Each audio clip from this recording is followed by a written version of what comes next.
نحمده ونصلي على رسوله الكريم أما بعد فأعوذ بالله من الشيطان الرجيم بسم الله الرحمن الرحيم لا إكراه في الدين قد تبين الرشد من الغي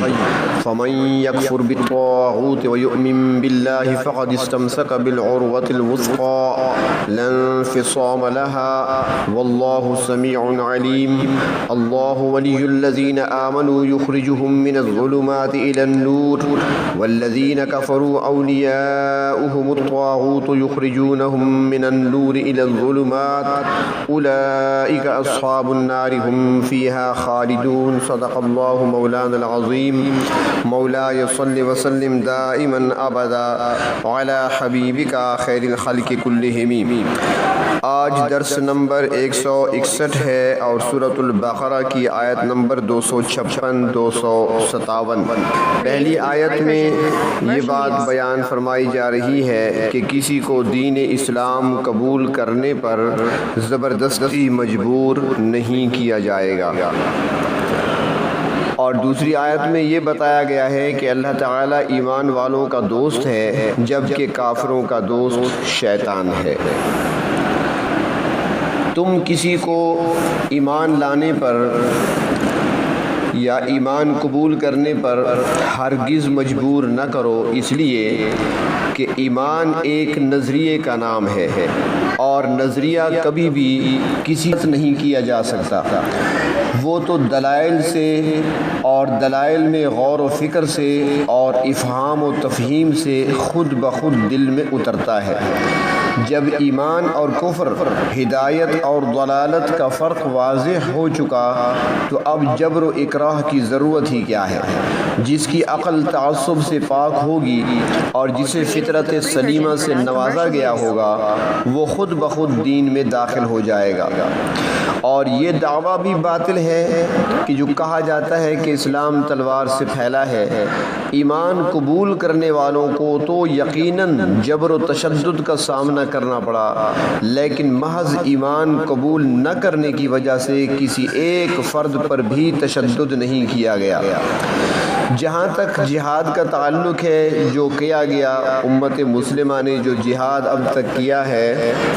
اس کا مقصد لوگوں کو قبول ایمان پر مجبور کرنا ہرگز نہیں، بلکہ جہاد کا مقصد فتنہ و فساد اور ظلم و عدوان کا خاتمہ ہے۔ اس آیت کے شان نزول کے بارے میں فرماتے ہیں کہ مدینہ منورہ کے انصار اکثر غریب اور ان پڑھ تھے، چنانچہ یہ لوگ تعلیم و تربیت کے لیے اپنے بچوں کو یہودیوں کے پاس بھیجتے تھے۔ ایک انصاری صحابی کے 2 بیٹے بھی تعلیم حاصل کرنے کی غرض سے یہودیوں کے ساتھ رہتے تھے اور یہودی مذہب قبول کر چکے تھے۔ جب مسلمانوں نے یہودیوں کو مدینہ منورہ سے نکالا تو یہ 2 لڑکے بھی ان کے ساتھ جانے لگے، تو انصاری صحابی نے چاہا کہ اپنے بیٹوں کو زبردستی اسلام میں داخل کر کے انہیں اپنے پاس روک لیں۔ اس پر اللہ رب العزت نے یہ آیت نازل فرمائی۔ رسول اکرم صلی اللہ علیہ وسلم کے ذریعے سے اسلام کی حقانیت اور اس کی تمام خصوصیات اور کفر کی گمراہی اور اس کی تمام برائیاں خوب واضح ہو چکی ہیں، لہٰذا اب جو شخص خوشی سے اسلام قبول کرنا چاہے وہ قبول کر لے، اور جس کا دل نہیں مانتا اسے زبردستی دین اسلام میں داخل نہیں کیا جائے گا۔ یہ ایک حقیقت ہے کہ کسی کو زبردستی مسلمان کرنا ممکن ہی نہیں، جس کی وجہ یہ ہے کہ اسلام کا تعلق دل کی تصدیق سے ہے اور دل پر کوئی زبردستی نہیں کر سکتا۔ البتہ جو شخص اسلام قبول کر لے تو اسے اسلامی تعلیمات پر عمل کرنے پر مجبور کیا جائے گا، اور اسلامی تعلیمات کی خلاف ورزی پر اسے سزا بھی دی جائے گی، لہٰذا اگر وہ اسلام کو چھوڑ کر کفر اختیار کرے گا تو چونکہ یہ اسلامی قانون کے خلاف بغاوت ہے، اس لیے اسے اس جرم بغاوت کی سزا دی جائے گی، اور اسی طرح دیگر خلاف ورزیوں پر بھی مجرم کو اسلامی شریعت کے مطابق سزائیں دی جائیں گی، لیکن جرم پر سزا دینا جبر و اکراہ نہیں بلکہ یہ اس فعل کی سزا ہے جسے اس نے اپنے اختیار سے سرانجام دیا ہے۔ اس آیت کریمہ کی بنیاد پر مفسرین کرام فرماتے ہیں کہ دین اسلام قبول کرنے یا نہ کرنے کے حوالے سے دنیا بھر میں کہیں بھی کسی انسان پر بھی سختی اور زبردستی نہیں کی جائے گی، بلکہ ہر انسان مکمل طور پر آزاد ہے کہ چاہے تو اپنی مرضی سے سابقہ دین پر قائم رہے یا اسلام کی خوبیوں کو دیکھتے ہوئے اپنے اختیار سے دل کی تصدیق کے ساتھ اسلام قبول کر لے۔ اسلام قبول کرنے کے لیے دل کی تصدیق لازمی ہے، کیونکہ زبان سے اقرار اور دل سے انکار کی روش کو اسلام نے مومن ہونے کے لیے ناکافی قرار دیا ہے، بلکہ ایسے لوگوں کو منافق کہا گیا ہے۔ ابتدائے اسلام اور دور نبوت ہی میں نہیں بلکہ اس کے بعد بھی قبول اسلام کے لیے کسی پر جبر نہیں کیا گیا، جس کا واضح ثبوت خلیفہ ثانی حضرت عمر فاروق رضی اللہ تعالی عنہ کے دور خلافت میں پیش آنے والے اس واقعے سے ملتا ہے کہ ایک عیسائی بڑھیا کے متعلق امیر المومنین نے اپنے ساتھیوں سے فرمایا کہ اس عورت کو کہو کہ اسلام قبول کر لے۔ جب اس کو یہ پیغام ملا تو کہنے لگی، میری عمر کا اکثر حصہ عیسائی مذہب پر گزرا ہے اور عمر کے اس آخری حصے میں میرا دل نہیں چاہتا کہ اس مذہب کو چھوڑ دوں جس پر زندگی گزاری ہے، مجھے یہ بڑا دشوار نظر آتا ہے۔ تو حضرت عمر رضی اللہ تعالیٰ عنہ نے فرمایا، اس بڑھیا کو اس کے حال پر چھوڑ دو، کیونکہ دین میں جبر نہیں ہے۔ اسلام قبول کرنے کے بعد مسلمان کی پوری زندگی اسلامی احکامات کی پابند ہو جاتی ہے، اور یہ پابندی عقل و انصاف کے عین مطابق ہے،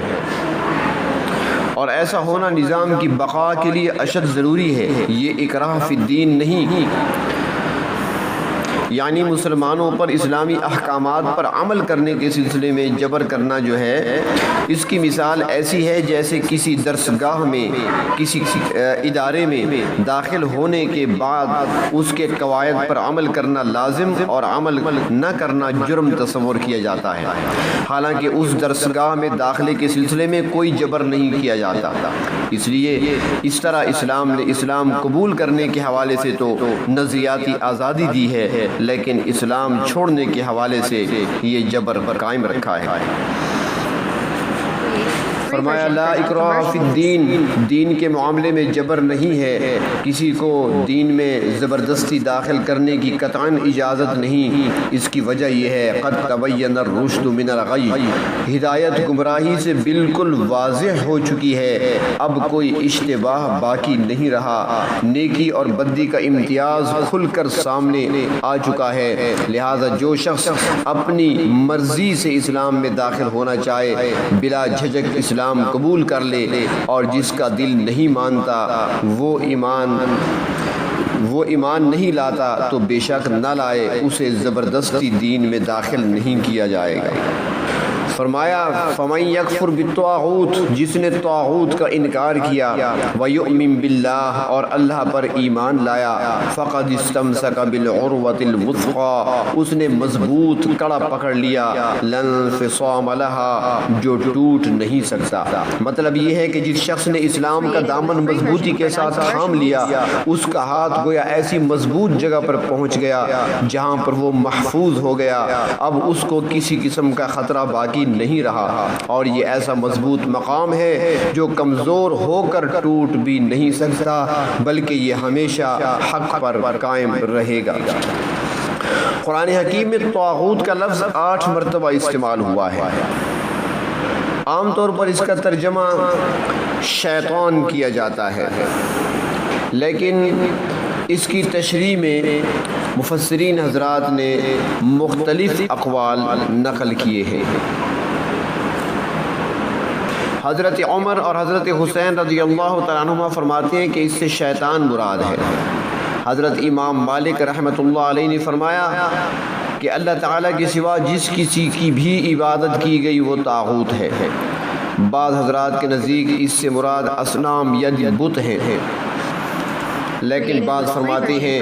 کہ آیت پر غور کرنے سے معلوم ہوتا ہے کہ قرآن مجید کی اصطلاح میں طاغوت سے مراد وہ بندہ ہے جو بندگی کی حد سے تجاوز کر کے خود انداز خدائی اختیار کرے اور خدا کے بندوں سے اپنی بندگی کرائے۔ ایک بندہ جب خدا کے مقابلہ میں سرکشی پر اتر آتا ہے تو اس کے 3 مرتبے ہوتے ہیں۔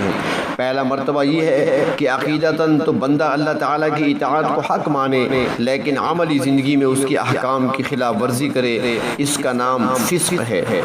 دوسرا مرتبہ یہ ہے کہ بندہ اللہ تعالیٰ کی فرما برداری سے بالکل منہ پھیر لے، یا تو خود کو بالکل آزاد سمجھے یا اس کے سوا کسی اور کی بندگی کرنے لگے، یہ صریح کفر ہے۔